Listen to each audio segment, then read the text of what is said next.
Jésus, avec toi dans le désert.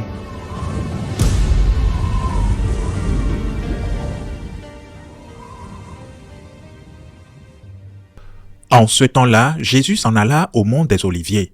Dès l'aurore, il retourna au temple. Comme tout le peuple venait à lui, il s'assit et se mit à enseigner. Les scribes et les pharisiens lui amènent une femme qu'on avait surprise en situation d'adultère. Ils la mettent au milieu et disent à Jésus: « Maître, cette femme a été surprise en flagrant délit d'adultère. Or, dans la loi, Moïse nous a ordonné de lapider ces femmes-là. Et toi, que dis-tu » Il parlait ainsi pour le mettre à l'épreuve afin de pouvoir l'accuser.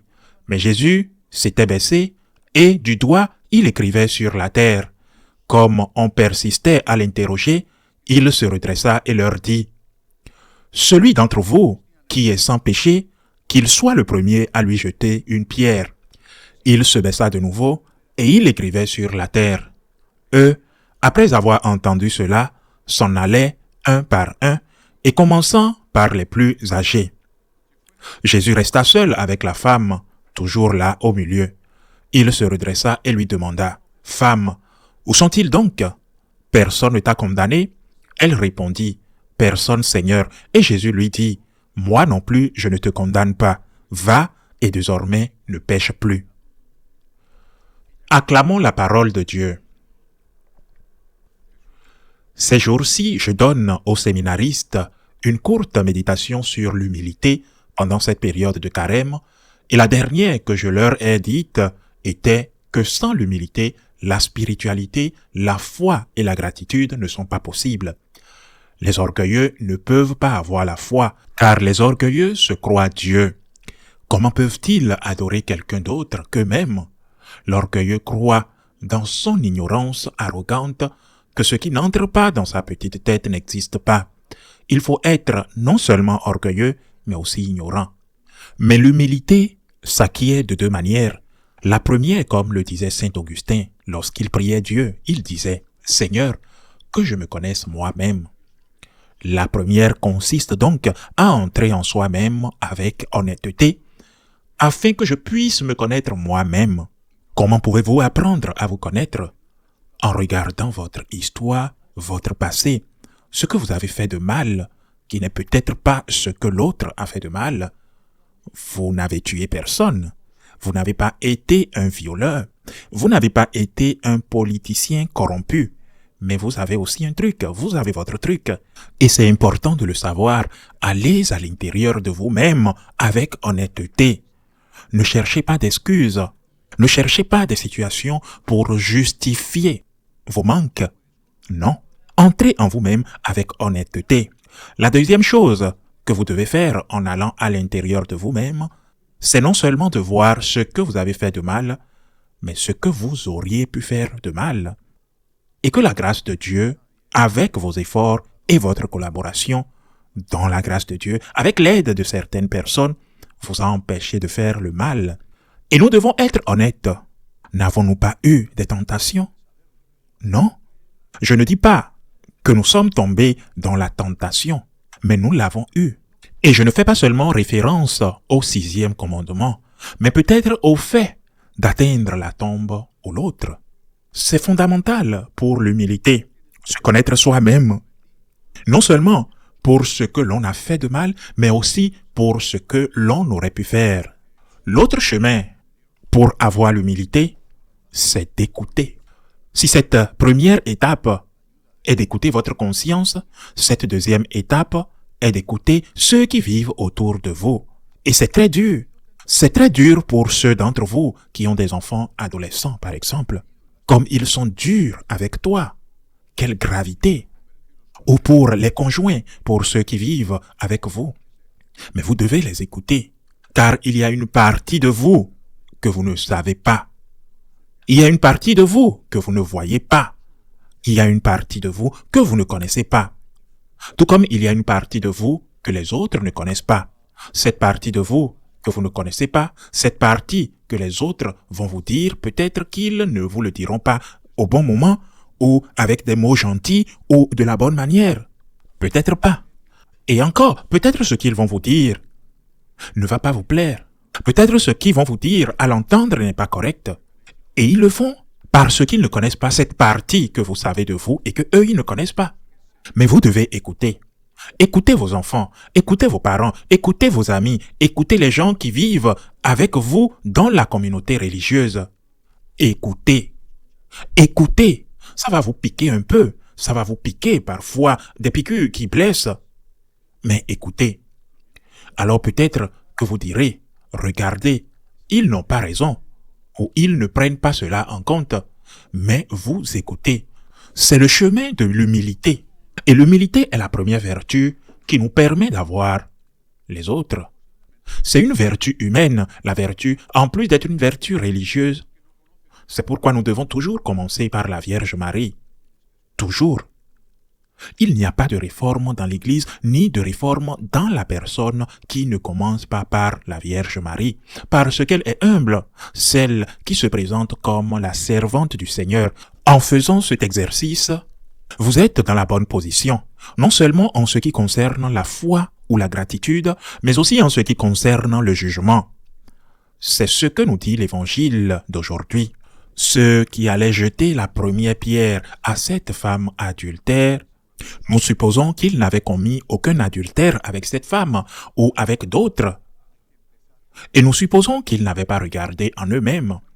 Jésus, les connaissant leur cœur, leur dit en écrivant sur le sol, en commençant par le plus ancien, « Tu as fait ceci », contraire au 6e commandement, ou à quoi que ce soit d'autre.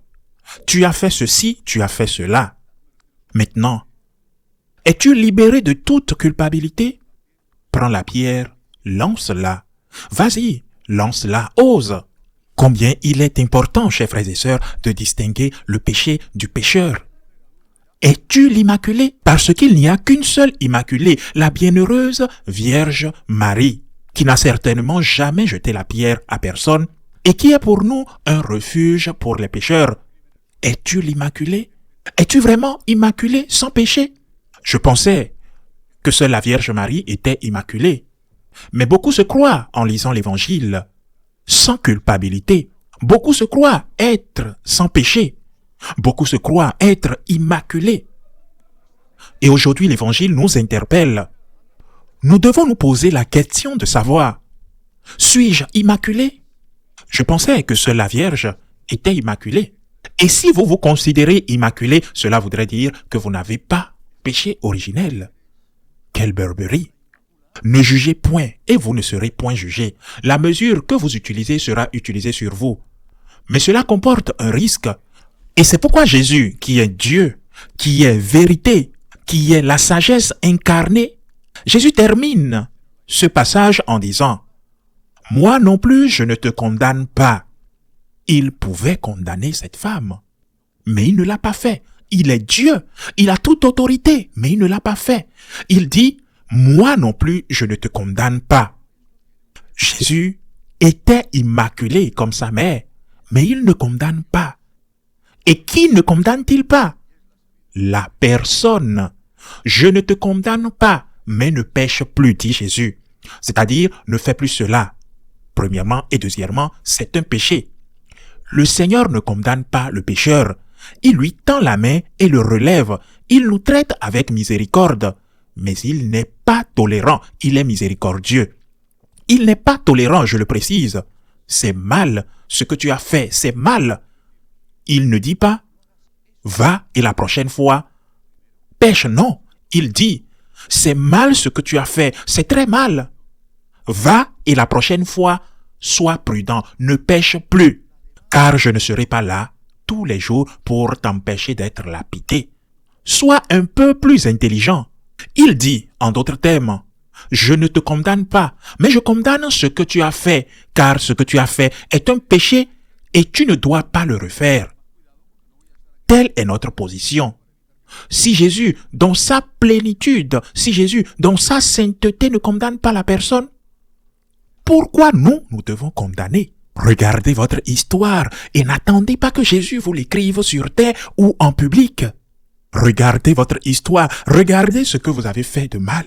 Quand vous jugez, chers frères et sœurs, connaissez-vous les circonstances de cette personne? ses antécédents familiaux? Qui sait ce qu'il a souffert? Le traumatisme qu'il a enduré? Ce qui l'a poussé ou conditionné à faire ce qu'il a fait? Sans que cela signifie qu'il soit complètement dépossédé de sa responsabilité. Regardez votre histoire. Ce que vous avez fait de mal ou ce que vous auriez pu faire de mal si Dieu n'avait pas posé la main sur vous pour vous protéger. Ne jugez pas et vous ne serez pas jugés. Regardez votre histoire. Regardez la poutre dans votre œil avant de regarder la paille dans l'œil de l'autre. Ne condamnez pas. Laissez cela à Dieu qui est Dieu et qui sait tout. Laissez Dieu être Dieu. Mais vous devez condamner le péché. On dit, et beaucoup de prêtres l'interprètent très mal et l'enseignent très mal. On dit qu'il y a de la place pour tout le monde dans l'Église. Et c'est vrai, tout le monde. Le pape le répète et le dit plusieurs fois. Tout le monde a sa place dans l'Église. Et c'est vrai. Mais il n'y a pas de place pour tout le monde dans l'Église. Tout le monde, oui. Tout, non. Je reprends. Tout le monde, oui. Personne. Tout, non. Parce que tout inclut le péché. Tout le monde, personne, oui. Mais tout, non. Il n'y a pas de place pour tout dans l'Église. Mais il y a de place pour tout le monde dans l'Église. Quand je vous donnerai la bénédiction à la fin de cette messe, je ne sais pas. Et je ne saurai pas qui parmi vous est dans la grâce de Dieu, qui ne l'est pas. Je ne sais pas. Et je ne saurai pas non plus si vous êtes marié à l'église ou s'il y a quelqu'un qui vit avec son partenaire. Je ne sais pas. Je ne saurai pas. Si l'un d'entre vous a commis un péché grave, je ne sais pas quel crime ou péché, et il ne l'a pas avoué. Mais je donnerai la bénédiction à tout le monde. Mais la bénédiction est donnée à la personne. S'il y avait ici parmi nous un meurtrier, la bénédiction serait pour le meurtrier, pas pour le meurtre. S'il y avait ici parmi nous quelqu'un qui a profité de sa fonction publique, et je ne vais pas aller plus loin pour voler, ou en bref, utiliser l'argent public pour des call girls, je pourrais le bénir. Mais pas pour l'utilisation corrompue de l'argent public qu'il a faite. Il y a de la place pour tout le monde dans l'Église, mais il n'y a pas de la place pour tout. Grâce à l'humilité de notre maman, la Sainte Vierge, l'Immaculée Conception, la Vierge Marie, grâce à son humilité, notre Sauveur Jésus-Christ est entré dans le monde. Et nous sommes membres de l'Église, membres de ce corps mystique du Christ. Et nous avons tous notre place. Mais tout n'a pas sa place. Nous devons bénir le pécheur et laisser Dieu juger le péché. Mais nous ne pouvons pas bénir le péché. Nous devons dire au pécheur, comme l'a dit Jésus dans l'Évangile, « Lève-toi, va et ne pêche plus. Ainsi soit-il. »